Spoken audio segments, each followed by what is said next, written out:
The Vesticrest is an important and powerful feature of Hollow Knight's Silksong. When fully unlocked, it allows Hornet to equip one additional yellow and blue tool, regardless of which crest she has equipped. This guide will cover where to unlock the Vesticrest, the requirements for doing so, and will also give some helpful pointers. We'll first need the Needolin ability, which is the last of the Act 1 traversals to be unlocked. I'll leave a link near the bottom of this video's description for a comprehensive guide on how to unlock all Act 1 traversal abilities. With that, we can start from Bone Bottom and make our way down to the Weavenest door in Moss Grotto. If you have the life-saving bridge built here, feel free to go further west and take the long way around through the temple. In any case, we can play our Needolin at the Weavenest door to open it, then go inside.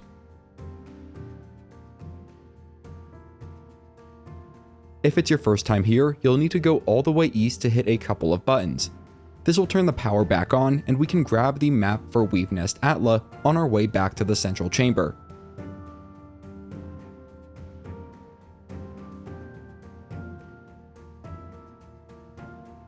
There, a transporter will beam us down to the nest's lower level.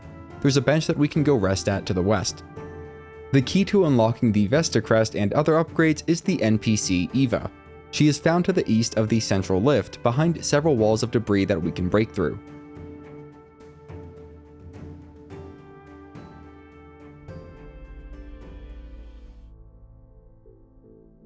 Now, I'm not sure if there are any requirements for this initial upgrade, but at least in my case, I had 2 crests unlocked, including the one that we start with, and had used a total of 3 memory lockets to unlock tool slots. Under those conditions, speaking with Eva a few times prompted her to offer Hornet some insight, and allowing that evolved the Crest of the Hunter, giving it a unique bonus. After that though, Eva will say to return to her if we expand our nature, and that she will give us even more upgrades if we do. This is how we are going to get our Vesticrest. By expanding our nature, Eva means that we need to unlock more unique crests and also unlock more tool slots for those crests with memory lockets. For the first Vesticrest upgrade, I was able to determine that we will first need 4 unique crests unlocked. Having 3 crests and 6 memory lockets used was not enough to get the first Vesticrest upgrade. Once I got a 4th crest and still with the 6 memory lockets used, that was enough to prompt Eva to grant the first Vesticrest slot for a yellow tool. Now, it's possible that less than 6 memory lockets need to be used to get the first Vesticrest slot, so if you are at 4 unique crests and are still unable to unlock the yellow Vesticrest slot, try using more memory lockets and see how many it takes before Eva gives the upgrade. My guess is that it's either 5 or 6. In any case, I'm almost certain that it is possible to get the first Vesticrest slot in Act 1. On the other hand, I was able to test and determine the exact requirements for getting the second Vesticrest slot, the one for the blue tool. For that, we will need a total of 5 unique crests and have also used a total of 8 memory lockets. Once we've met those requirements, we can speak with Eva to get the second Vesticrest upgrade. Those are the only 2 slots the Vesticrest gets, but we can get some additional upgrades for Hornet if we unlock more crests and use more memory lockets. All that said, getting 5 crests and 8 memory lockets used will require advancing to Act 2, but it's one of the first things I would focus on doing once I did get to Act 2, as a free extra blue tool is very powerful. Now to provide some actual guidance on how to go about this.